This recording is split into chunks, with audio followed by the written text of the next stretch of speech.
Hi, I'm Blake Edwards, and I did the first Pink Panther movie. Hi, I'm George C. Scott, and I played Patton. Hi, I'm Mel Brooks, and I did the History of the World Part 1. Hi, I'm Alfred Hitchcock, and I did 39 Steps. Hi, I'm Francis Ford Coppola. I did Godfather 1, 2, and 3, and in 3 I hired my daughter. A big mistake. Hi, I'm Bruce Willis, and if an asteroid starts to hit the Earth, call me. Okay.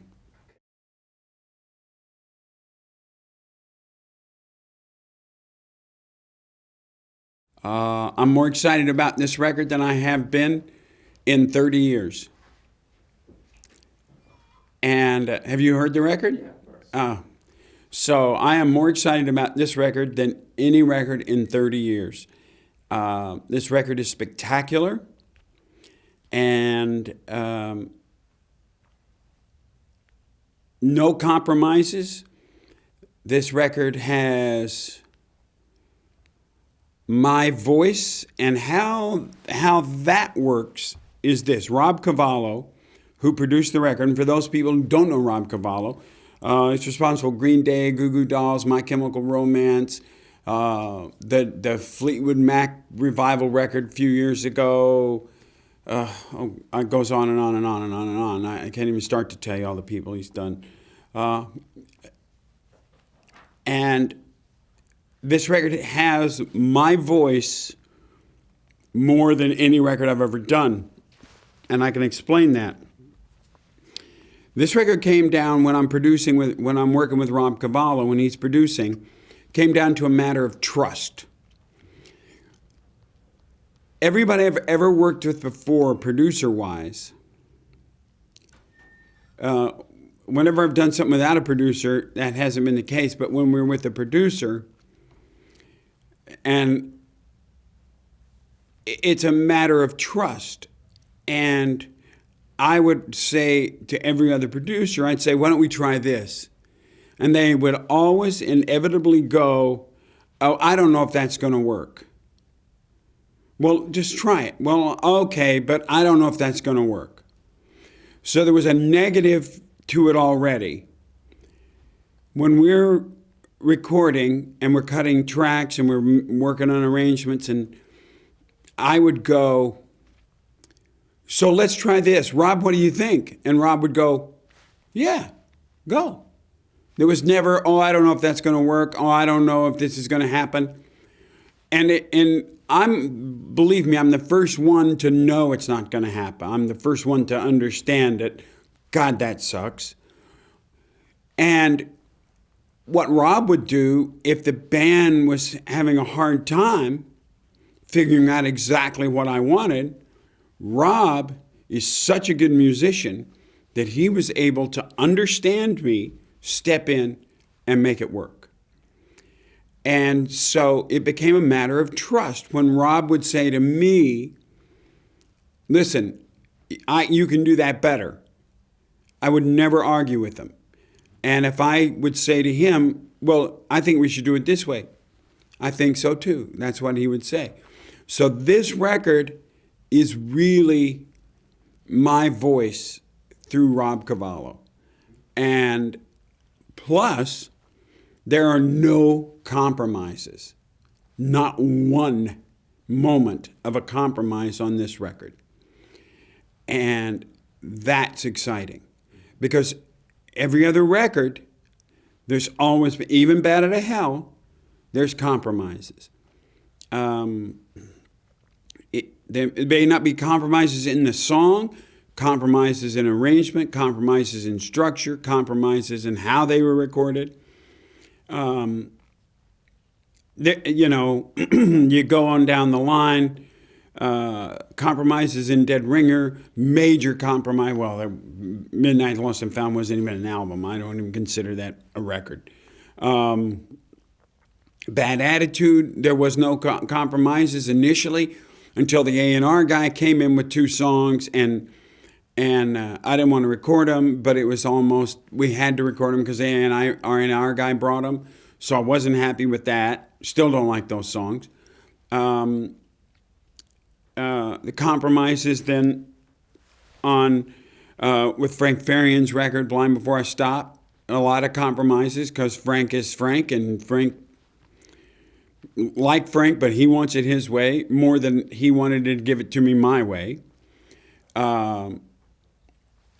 Steinman on Bat 2, a lot of compromises. I won't get into that. And it keeps going on down the line. Compromises from every producer that I've ever worked with until Rob Cavallo. And so this record,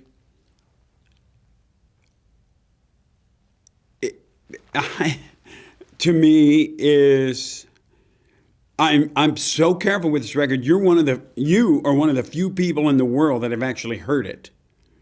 Very few people have heard this record. I've got it under wraps. I have it guarded. People only have watermark copies.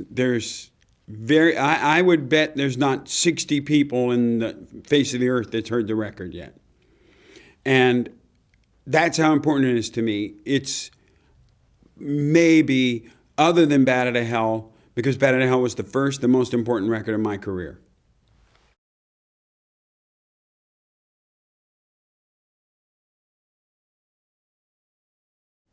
I compare Cavallo to Steinman, it's night and day.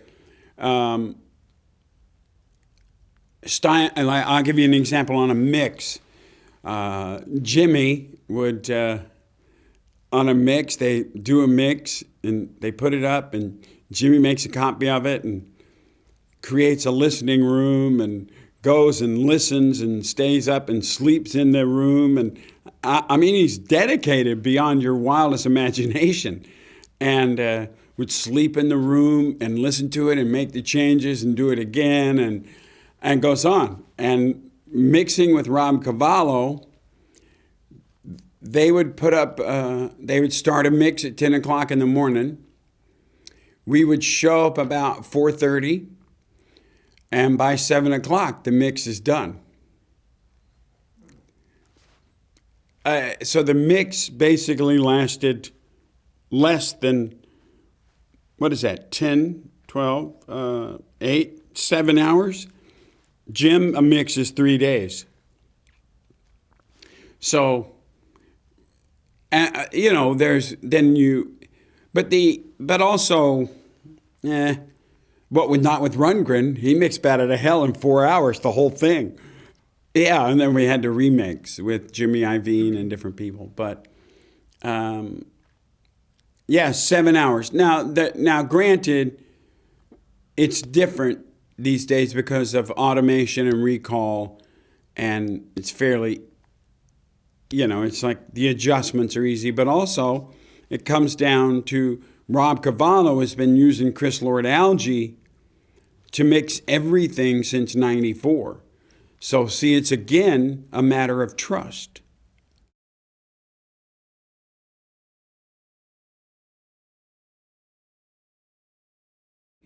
Hang Cool Teddy Bear is the perfect thing because everybody goes, what?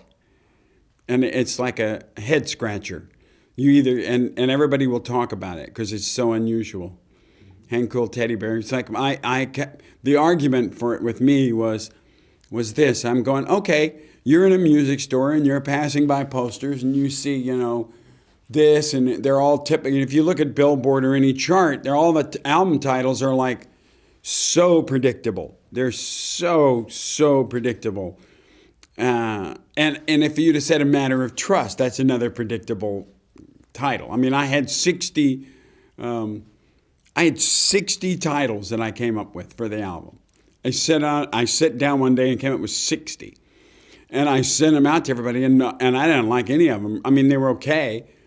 And then I was watching Beyond the Valley of the Dolls, but we had it on with subtitles. So you didn't really know what was going on. You just had a bunch of weird people running through the screen. And all of a sudden, this guy stopped this girl who was mad, and he says to her, "Hang cool, teddy bear." And I went, "That's it. That's the name of the record." So then we changed the short story, which I'll get into in a minute, to that title. And, well, the short story didn't have a title, actually, so we gave it one.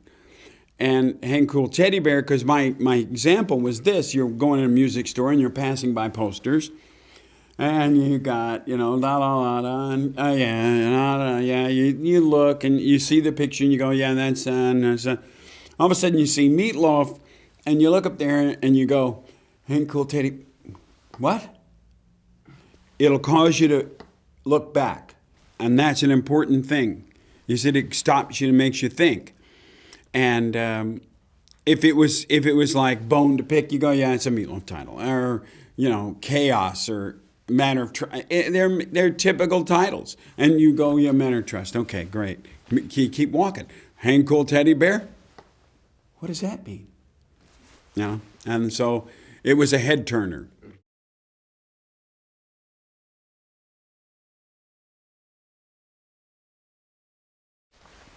If I would have done One Flew Over the Cuckoo's Nest with Jack Nicholson, which I was supposed to, then I might not be here. I would have gone another way, because the guy who got the part, because of a long, complicated, stupid story, got nominated for an Oscar that year. Now, would I have been nominated for an Oscar? Maybe. I got close on Fight Club, getting nominated for a Best Supporting. If I'd have had 2 more scenes, I would have got the nomination. So, and I had another scene, and I was on tour and couldn't film it, which is a real drag. They wrote this is on Fight Club. I'm going off, but Fight Club, they wrote another 4-page scene for my character, because the studio wanted my character to have another 4-page scene, and we got one extra scene, but then the 4-page scene was with Ed and Brad, just the 3 of us. And they wanted to shoot it in June. I was in the middle of a tour. And we were trying to figure out every way in the world to put this 4-page scene in this thing. I just couldn't do it. So anyway, that's a side note.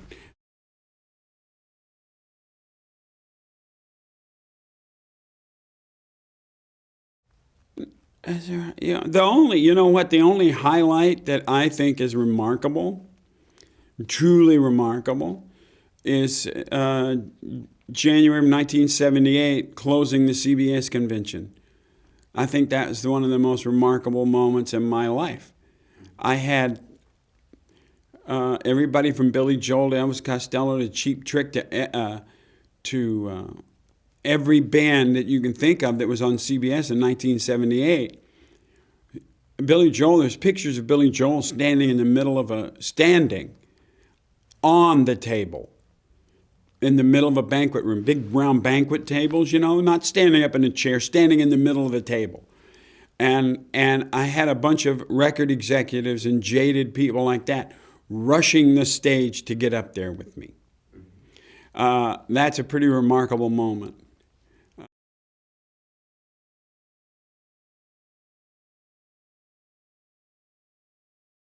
But it's not true. I never got a draft notice.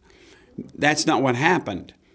I would have been arrested they would have arrested me. I mean, I'm gone back and forth to that's AWOL. I would have been in jail. That's not a true story. The true story is I did gain a lot of weight before I went down there.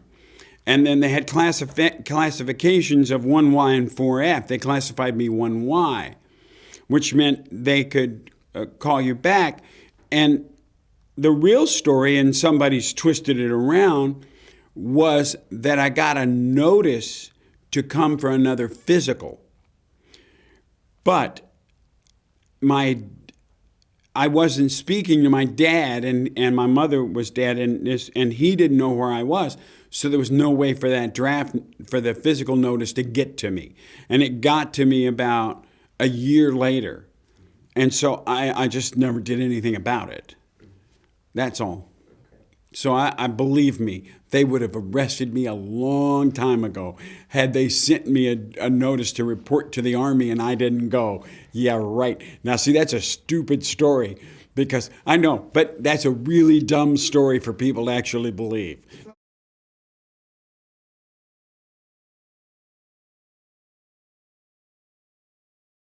The difference in this record and other records is that Rob Cavallo commands so much power.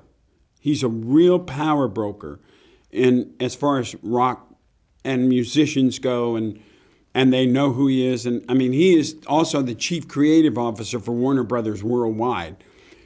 So that's a lot of power. So Rob can reach out his little finger and get things done that other people can't get done. And so the difference in Frank and Rob is that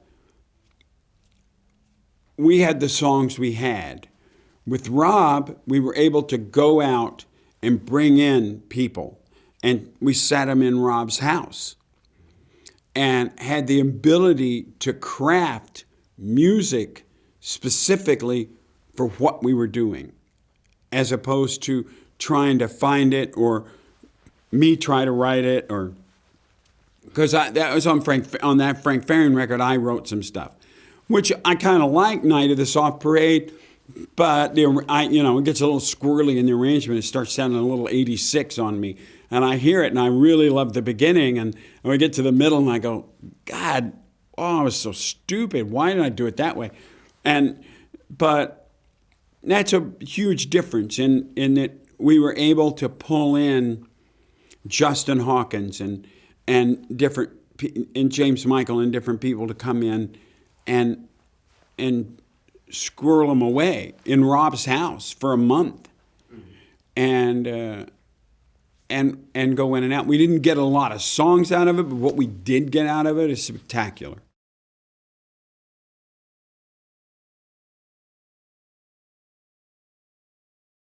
The concept didn't come about till after we started, actually.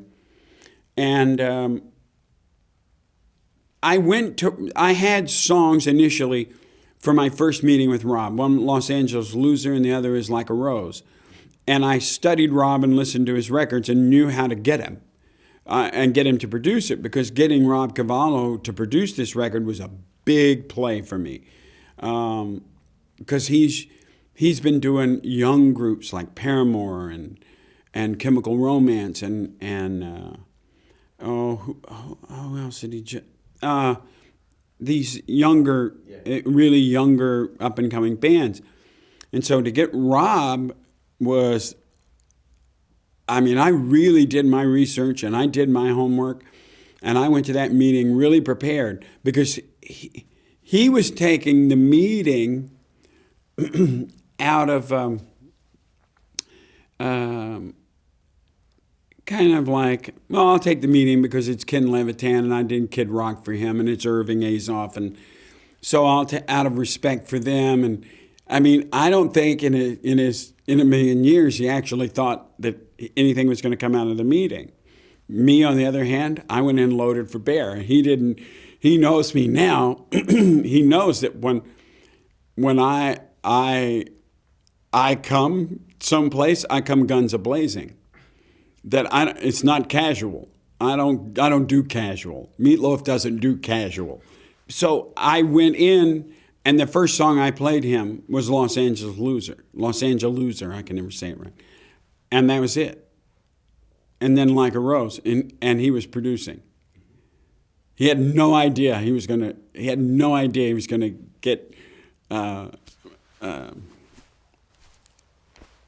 sideswiped that way, get head-on collision with me, and that was it. I had him, and I could tell from his reaction on Los Angeles Loser that I had him. And then the next move I made with him was I played him a Goo Goo Dolls track that he didn't produce, that I thought, well, I wonder why this wasn't a hit. And so I played it for him and played dumb the fact that he didn't produce it. That's great. That's a great move. and said, "Oh, I really like this one." And he goes, "I didn't produce it." "Oh, you didn't? Well, God, this should have been a hit." "Well, yeah, it should have been.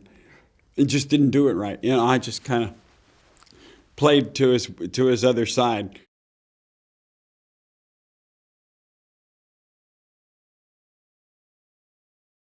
The concept was this. It was about a guy who thought he was going to die, and instead of his life flashing backwards, it flashes forward. But it flashes forward into different scenarios. It's kind of like what we were talking about a second ago with my life. What if this would happen? Okay, and instead of living how I've lived, if I went backwards and then forwards, but the scenarios changed, and I went over here and did this, and then I went over there and did that, and I didn't take the path I was on. So the story, it's what could happen, and he sees himself in good situations, and he sees himself in really horrible situations, and he gets himself in all kinds. But yet it keeps coming back. The short story doesn't actually tell you that it keeps. Well, it kind of insinuates it, but it doesn't actually. But if we write the whole thing, it will. It keeps coming back to he thinks he's still laying in the dirt. We're looking at his best friend who's dead, and he's seeing the blood come out. And each time you cut back, the blood it's a bigger.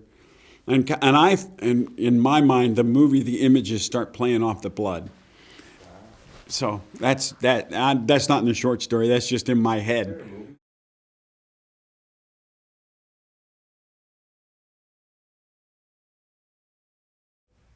But when we were in the studio creatively, we thought very much alike and would be sitting in a room completely quiet at a board and all of a sudden turn to each other and say the exact same thing. Right? That happened with myself and Rob on a continual basis. Over and over and over. And in fact, to the point where Rob goes, "You're scaring the hell out of me. This is scary. Nobody's done this. Nobody knows me like that."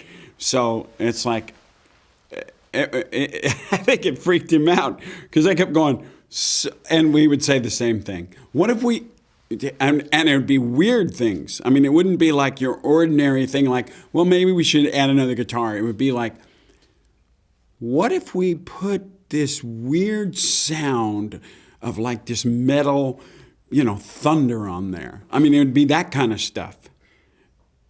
And it would be like, ooh. It wouldn't be the ordinary stuff. It'd be like this really complicated thing. Like, what if we had a wolf howling? Stuff like that. It was like bizarre. It was really out there, and it would scare Rob half to death. And so I right now, I'm thinking about an edit because we haven't really, we've got the record, but we haven't said, okay, this is it, go for it yet. And because I don't want to give this up just yet until I can't think of anything else to do to it. And there's an edit that I'm feeling, and I'm wondering if Rob has heard it yet. And I'm just waiting on him to go, what if we made an edit on right here? So I want to see if he comes up with it. I bet he does. I bet I'm going to get this email. I've been listening, and I think we should make an edit right here.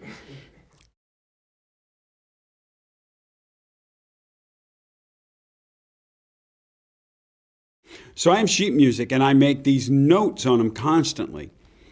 And one of the things that came up on this record was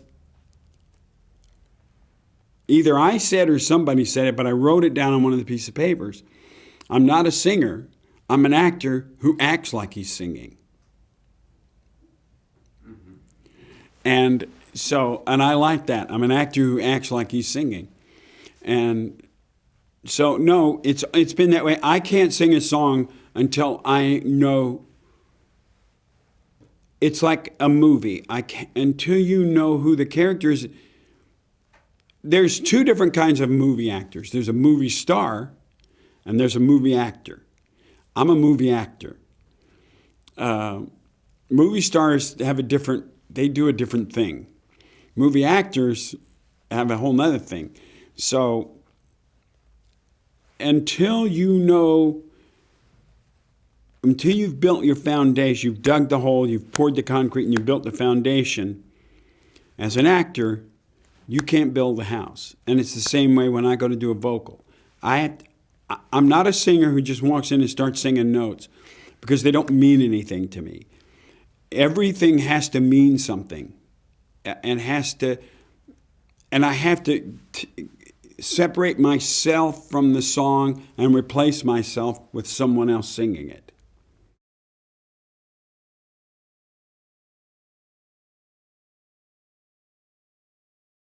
But I create different people singing to different people to sing the song.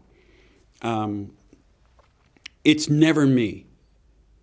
The only point in this record where I ever used me, and I thought, okay, this will work if I get inside this, I broke away from the character on Los Angeles Loser, and I gave the speech. Meatloaf gave the speech. But if I didn't tell you that, no one would ever know. So maybe I shouldn't have told you, because every time I get to that now, I go, oh, I can't believe I did that. Because to me, it's so obvious. To any other listener, I don't believe it would be.